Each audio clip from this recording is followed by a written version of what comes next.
बस आपसे निवेदन करता हूं, इनके झूठ तो चाहे हम शाम तक सुनाएं कि 15-15 लाख रुपए का वादा किया था, रोजगार देने की बात की थी, 2 करोड़ रोजगार देने की बात करी थी, बेरोजगारों को भत्ता देने की बात करी थी। साथियों, सब कुछ झूठा निकला। हरियाणा में भी 3 महीने के बाद सरकार बनने जा रही है। आपको ये हम आश्वासन देते हैं कि जो इन झूठी सरकारों ने, जो भारतीय जनता पार्टी के जुमलों ने आपके 10 साल बर्बाद किए, हम आपको वादा करते हैं कि आने वाले हमारे जो 10 साल होंगे उनमें हम अपने एरिया को चमन बनाने का काम करेंगे। बाबू महेंद्र प्रताप जी को यहां से जिताकर भेजने का काम करें। साथियों, आने वाला समय कांग्रेस का और कांग्रेस के गठबंधन का है।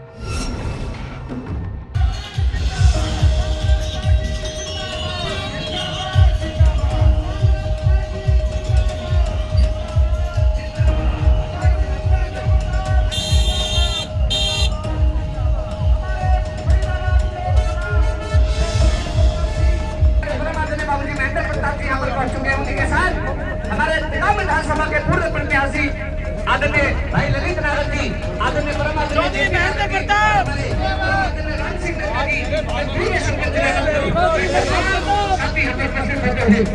हमारे कांग्रेस पार्टी के फरीदाबाद लोकसभा के प्रत्याशी और हमारे क्षेत्र से कई बार विधायक रहे, मंत्री रहे बाबू महेंद्र प्रताप सिंह जी, हमारे भाई जेपी नागर जी, भाई जगत सिंह नागर जी, हमारे साथी ठाकुर राजाराम जी, भाई कुलदीप सरपंच, भाई राम सिंह सरपंच, और हमारे बीच में मध्य प्रदेश से आए हमारे प्रबल सिंह जी, मंच पर आसीन सभी मेरे कांग्रेस पार्टी के नेतागण, हमारे सामने बैठे हुए घरौड़ा, रायपुर, अलीपुर, बेला, घुड़ासन, लहंडोला,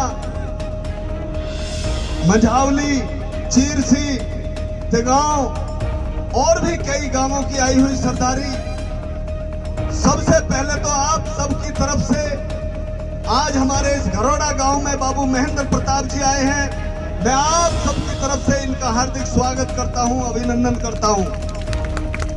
साथियों, चुनाव चल रहा है, कल चुनाव का आखिरी दिन है। मैं भी आपसे ये प्रार्थना करना चाहता हूं कि 25 तारीख को चुनाव का दिन है, ज्यादा से ज्यादा वोट देकर हमारे कांग्रेस पार्टी के प्रत्याशी जिनका हाथ का निशान है बाबू महेंद्र प्रताप जी को यहां से जिताकर भेजने का काम करें। साथियों, आने वाला समय कांग्रेस का और कांग्रेस के गठबंधन का है। सेंटर में भी सरकार बनने जा रही है, हरियाणा में भी 3 महीने के बाद सरकार बनने जा रही है। आपको ये हम आश्वासन देते हैं कि जो इन झूठी सरकारों ने, जो भारतीय जनता पार्टी के जुमलों ने आपके 10 साल बर्बाद किए, हम आपको वादा करते हैं कि आने वाले हमारे जो 10 साल होंगे उनमें हम अपने एरिया को चमन बनाने का काम करेंगे।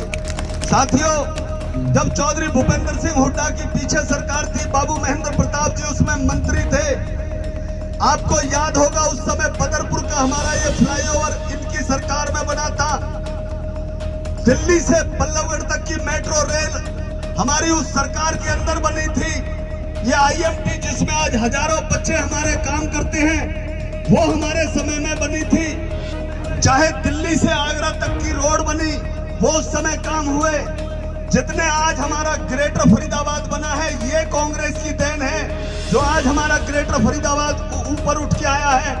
साथियों, हरियाणा उस समय नंबर 1 था, हमारा जिला फरीदाबाद नंबर 1 था। ना कोई बेरोजगारी थी, ना इतनी महंगाई थी। ये हमारी उस महंगाई को भी महंगाई बताते थे। जब 400 रुपए का सिलेंडर मिलता था, उस समय इन्होंने कहा था हम 250 का सिलेंडर देंगे, लेकिन इन्होंने आते ही वो 1000 और 1100 रुपए का सिलेंडर करने का काम किया। साथियों, हमारी सरकार के अंदर जहां 50 और 55 रुपए लीटर डीजल और पेट्रोल मिला करता था, ये कहते थे कि हमारी सरकार आती 35 रुपए लीटर डीजल देंगे। साथियों, 35 देने की बजाय इन्होंने 100 रुपए काम करने का काम किया। बस आपसे निवेदन करता हूं, इनके झूठ तो चाहे हम शाम तक सुनाएं कि 15-15 लाख रुपए का वादा किया था, रोजगार देने की बात की थी, 2 करोड़ रोजगार देने की बात करी थी, बेरोजगारों को भत्ता देने की बात करी थी। साथियों, सब कुछ झूठा निकला। अगर हमें घुमा फिरा कर अगर कहीं लेके जाते हैं ये, तो केवल मंदिर मस्जिद के नाम पे ले जाते हैं, केवल हिंदुस्तान पाकिस्तान के नाम पर ले जाते हैं।